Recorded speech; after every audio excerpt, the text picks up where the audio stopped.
Assalamu alaikum wa rahmatullahi wa barakatuh. Respected brothers and sisters, and my beloved Nabi Prophet Muhammad sallallahu ta'ala alaihi wasallam's beloved followers. Alhamdulillah, we have started a series in the light of Quran. And today, inshallah, we'll talk about a very, very beautiful thing. And that is how to become beloved to Allah subhanahu wa ta'ala in the light of Quran. How to get love of Allah subhanahu wa ta'ala in the light of Quran. How you can do things where actually you become closer or beloved to Allah subhanahu wa ta'ala. For that we do not have to go anywhere else. If I say in the light of Quran, it means we have all the answers in this beautiful book of Allah subhanahu wa ta'ala, that is Quran. Let's begin. Allah subhanahu wa ta'ala says, inshallah rahman, today I'll quote those ayah which talks about Inna Allaha yuhibbu. Indeed, Allah subhanahu wa ta'ala loves those. And then, inshallah rahman, those ayah I'll quote. What are those ayah? Because with these ayah we will get to know, do we have those qualities? If not, then we have to implement. If we do, it means we become happy. Alhamdulillah, we can be beloved to Allah subhanahu wa ta'ala. Allah says, Inna Allaha yuhibbul muhsineen. Indeed, Allah subhanahu wa ta'ala loves those who are muhsineen. Muhsineen is a simple word. In English, you can translate those who do favors. But actually, not in lingual meaning, if you go into terminology, you will get to know muhsin or ihsan is a big word. It has broad and wide meaning. Firstly, yes, there is one meaning. If you do ihsan upon someone, hal jaza'ul ihsani illa al ihsan. If you do ihsan on someone, favor on someone, that is absolutely muhsin meaning too. But there is another meaning, and that is the huge meaning, that when you do anything with perfection, anything with complete efforts, alhamdulillah, we have 5 daily prayers: 2 rakat fajr, 4 rakat zohr, 4 rakat asr, 3 rakat maghrib, and 4 rakat isha. This is the farz. Allah subhanahu wa ta'ala will ask us about these fara'id. But let's say you prayed 2 rakat sunnah and 2 rakat fajr. And then you prayed 12 rakat of Zuhr Salah. Then you prayed 8 rakat of Asr Salah. Then you prayed 7 rakat of Maghrib Salah. Then you prayed 17 rakat of Isha Salah. You actually did ihsan because you did Salah with perfection. When we do make wudu, there are only 4 things are fara'is: washing your face, washing your arms, and then you're rubbing your head, and then you wash your feet. This is the fara'is. But when you do complete wudu with all the sunnahs of beloved Nabi Prophet Muhammad sallallahu alaihi wasallam, when you avoid all the dislikes action during the wudu, then you become actually muhsin. You are doing an amal, an action with complete ihsan. Similarly, when you do fast, you become hungry from morning till evening. That is your day, and you did the farz.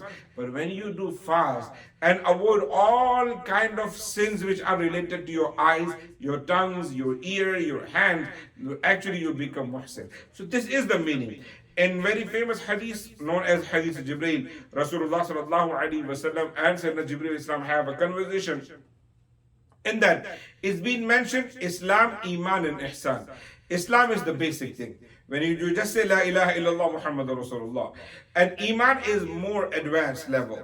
When you do Iman, when you do have faith in Allah and His beloved Nabi, prophets and messengers, books, and the angels, and the life after death, destiny. But ihsan is the next level, is the level of taqwa, is level of getting closer to Allah subhanahu wa ta'ala. So when Allah says, Inna Allaha yuhibbul muhsineen, indeed Allah subhanahu wa ta'ala loves those who are muhsineen, it does not mean that only those who do favor. It means those who complete the offer their prayers with complete efforts and perfection. We actually come in that too. May Allah subhanahu wa ta'ala give us tawfiq. Number 2, Inna Allaha yuhibbut tawwabeen wa yuhibbul mutatahhirin. In this ayah, Allah subhanahu wa ta'ala mentions about 2 kind of people. Allah says, I like those who make tawbah, and indeed I like those who actually get cleanliness. May Allah subhanahu wa ta'ala give us tawfiq that we become ta'ib. Tawwabeen, those who make tawbah. In real world, if you say sorry again and again, your anyone, your boss, your employee, or your colleague, your husband, your spouse, your wife, they won't like it. But in the sight of Allah subhanahu wa ta'ala, when a person he makes tawbah, no matter how many times he is doing, Allah loves him. and not only loves him, if a person he makes tawbah nasuh, a pure tawbah with complete intention, pure submission, Allah subhanahu wa ta'ala not only forgive, Allah subhanahu wa ta'ala forgive all of his major and minor sins and replace his sins into good deeds. Alhamdulillah. He promised that in the Quran. وَمَنْ تَابَ إِلَّا مَنْ تَابَ وَآمَنَ وَعَمِلَ صَالِحًا فَأُولَٰئِكَ يُبَدِّلُ اللَّهُ سَيِّئَاتِهِمْ حَسَنَاتٍ. Alhamdulillah. So make tawbah, you will be beloved to Allah subhanahu wa ta'ala. وَيُحِبُّ الْمُتَطَهِّرِينَ, and get cleanliness.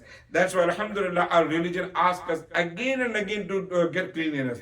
Every single prayer needs cleanliness. You have to make wudu. To touch Quran, you have to make wudu. To perform tawaf, you have to make wudu. To pray any kind of sunnah, you have to make wudu.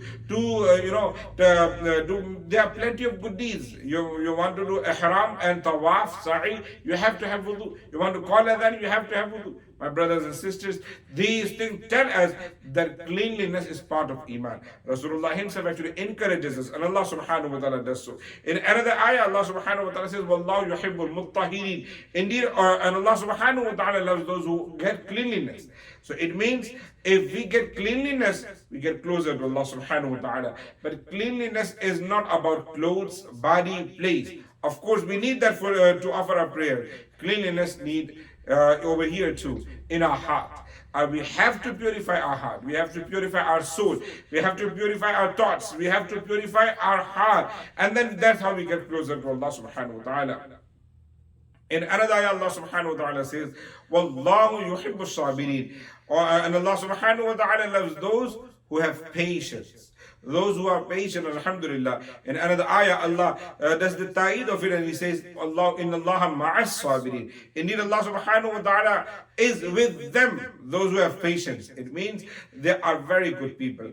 Brothers and sisters, when I talk about patience, we only think about one thing. If I'm going through hardship, if I am going through any hardship and I have patience, alhamdulillah, I am sabir. But actually, it is not only that. Of course, it is there. But there's one more thing in addition. If Allah subhanahu wa ta'ala has granted you power to get something, if something you can actually do, but still you have patience and you do not do it, you control your nafs, you still get the reward of being sabir, and you get the reward of being beloved to Allah subhanahu wa ta'ala. Let's say somebody humiliated you, insulted you. Now you have power, you are a powerful man. You can reply him back, but you controlled your nafs and you have patience. Allah subhanahu wa ta'ala will give you reward that He will be with you. Let's say you wanted to get a driving license, simple example, and you are 15 now.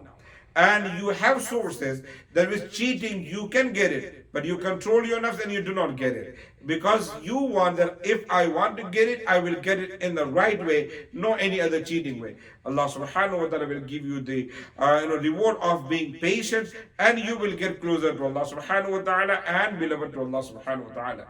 And another ayah, Allah subhanahu wa ta'ala says, Inna Allaha yuhibbul mutawakkilin. Indeed, Allah subhanahu wa ta'ala loves those who are mutawakkil, those who have faith in Allah subhanahu wa ta'ala, those who do not go anywhere else. Whenever they are in trouble, they go to Allah. Whenever they are in need, they go to Allah. Whenever they are in a hardship, they go to Allah subhanahu wa ta'ala. Whenever they need anything, they know there's only one place we can go, Allah subhanahu wa ta'ala. And when we have that thought, I've already mentioned in previous video, وَمَنْ يَتَوَكَّلْ عَلَى اللَّهِ فَهُوَ حَسْبُهُ. When you have faith in Allah, Allah is sufficient for you. You do not need anyone else. Alhamdulillah. He resolves all of your problems. He gives you sustenance from somewhere you cannot even imagine. Alhamdulillah. All we need is tawakkul ala Allah. Look at the life of Sahaba Kiram ridwanullahi ta'ala alayhim ajma'in. They had faith in Allah subhanahu wa ta'ala, and they actually conquered the world. They went anywhere and they conquered. Why? They had faith in Allah subhanahu wa ta'ala. Last two things. Allah subhanahu wa ta'ala says, Inna Allah yuhibbul muqsitin. Indeed, Allah subhanahu wa ta'ala loves those who do justice. Justice is actually, it's a big word too. When we talk about qist, usually it thinks like if you are a judge and you make decision. But qist actually comes for every single one of us. If you are a father, you have a family member, you have a couple of sons and a couple of daughters, you have to do justice amongst them.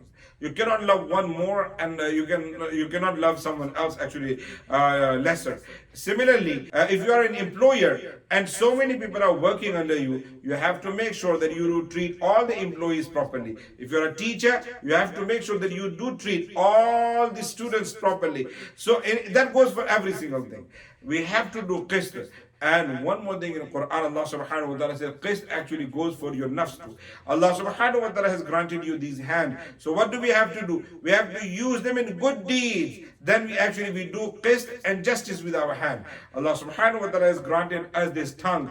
If we use this tongue in the dhikr of Allah subhanahu wa ta'ala, we actually did justice with tongue. And if we do not use our tongue in the dhikr of Allah subhanahu wa ta'ala, we lie, we backbite, we actually curse, we swear, and we do so many other bad things with our tongue. We are actually not doing justice with this beautiful gift of Allah subhanahu wa ta'ala. Inna Allah yuhibbul muhsinin. Allah subhanahu wa ta'ala loves those who are actually just, those who always do justice. May Allah subhanahu wa ta'ala give us tawfiq. And one last thing, Inna Allah yuhibbul muttaqeen. Indeed, Allah subhanahu wa ta'ala loves those who are muttaqi, pious people, righteous people. If you are righteous, and my last video was how to get righteousness, how to get taqwa, how to get righteousness in the light of Quran. You must watch that so you will get to know what are the aspects of taqwa. So if we are muttaqi, we are closer to Allah subhanahu wa ta'ala. Himself he says, Inna Allaha ma'al ladhina taqaw wal ladhina hum muhsinun. Two things are mentioned in one ayah.